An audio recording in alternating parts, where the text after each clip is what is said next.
Hello મિત્રો, સ્વાગત છે તમારું મારી યુટ્યુબ ચેનલ તેજલ્સ ગુજરાતી રેસિપીઝમાં। તો આજે આપણે બનાવીશું ગુજરાતી ટ્રેડિશનલ કઢી। આમ તો દરેકના ઘરમાં કઢી બનતી જ હોય છે, પરંતુ આજે હું તમને એક નવી સ્ટાઇલથી કઢી બનાવતા શીખવીશ। તો આ કઢી તમે ખીચડી સાથે અથવા તો પુલાવ સાથે સર્વ કરી શકો છો। તો મિત્રો ચલો કઢી બનાવવાનું શરૂ કરીએ। તો મેં અહીં એક બાઉલની અંદર 1 ચમચી જેટલું બેસન લીધું છે। બેસનને આપણે ચાળીને જ યુઝ કરીશું, જેથી એની અંદર કોઈ લમ્સ ન રહે।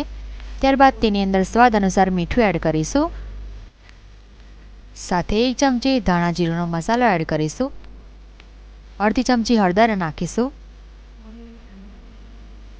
1 ચમચી લાલ મરચું પાવડર એડ કરીશું અને બધા મસાલા સરસ મિક્સ કરી લઈશું। ત્યારબાદ તેની અંદર આપણે ધીરે ધીરે કરીને છાશ એડ કરીશું। ત્યારબાદ રવીની મદદથી આપણે સરસ મિક્સ કરી લઈશું। મિત્રો, હજુ સુધી તમે મારી ચેનલને સબસ્ક્રાઇબ ન કરી હોય તો જલ્દીથી કરી લો અને બાજુમાં આવેલું બેલ આઇકોન પણ પ્રેસ કરી દો, જેથી મારા દરેક નવા વિડીયોની નોટિફિકેશન તમને મળતી રહે। તો હવે બધા મસાલા સરસ મિક્સ થઈ ગયા છે। હવે આપણે કઢીનો વઘાર કરીશું। વઘાર કરવા માટે મેં અહીં એક નોનસ્ટિક પેન લીધી છે। તેની અંદર આપણે 2 મોટી ચમચી જેટલું તેલ એડ કરીશું। તેલ ગરમ થઈ જાય ત્યારબાદ આપણે તેની અંદર 1 ચમચી જેટલી રાઈ એડ કરીશું। રાઈ ફૂટી જાય ત્યારબાદ 5 થી 6 કાળી લીમડાના પાન એડ કરી દઈશું, સાથે એક સૂકું લાલ મરચું એડ કરી દઈશું। ત્યારબાદ અડધી ચમચી હિંગ નાખી દઈશું,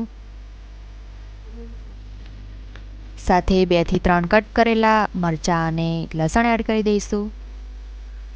બધું સરસ મિક્સ કરી દઈશું અને હાઈ ફ્લેમ પર આપણે જે કઢીનો મસાલો તૈયાર કર્યો હતો તે અંદર એડ કરી દઈશું।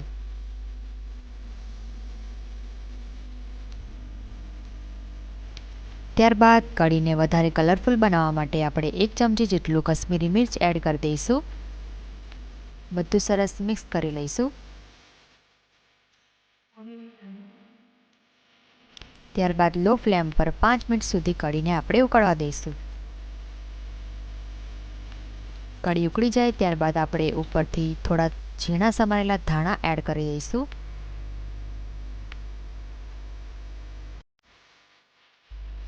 ધાણાને પણ સરસ મિક્સ કરી લઈશું। મિત્રો, જો તમને ગળ્યું ભાવતું હોય તો તમે 1 ચમચી જેટલી ખાંડ એડ કરી શકો છો। તો મિત્રો, આપણી કઢી તૈયાર થઈ ગઈ છે। હવે આપણે તેને એક બાઉલની અંદર કાઢી લઈશું। આ કઢી ટેસ્ટમાં એકદમ સરસ લાગે છે।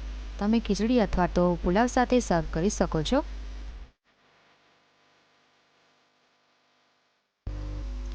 તમે આ રીતની કઢી જરૂરથી બનાવજો। તો મિત્રો, મારી આજની રેસીપી તમને કેવી લાગી તે કમેન્ટ બોક્સમાં જરૂર જણાવજો અને તમે કઢી કઈ રીતે બનાવો છો તે પણ જરૂર જણાવજો। અને મારો વિડીયો તમને ગમ્યો હોય તો લાઈક અને શેર જરૂરથી કરજો અને સાથે મારી ચેનલને સબસ્ક્રાઈબ પણ જરૂરથી કરજો। તો ફરીથી મળીશું આવી જ નવી રેસીપી સાથે। તો ત્યાં સુધી થેન્ક્સ ફોર વોચિંગ।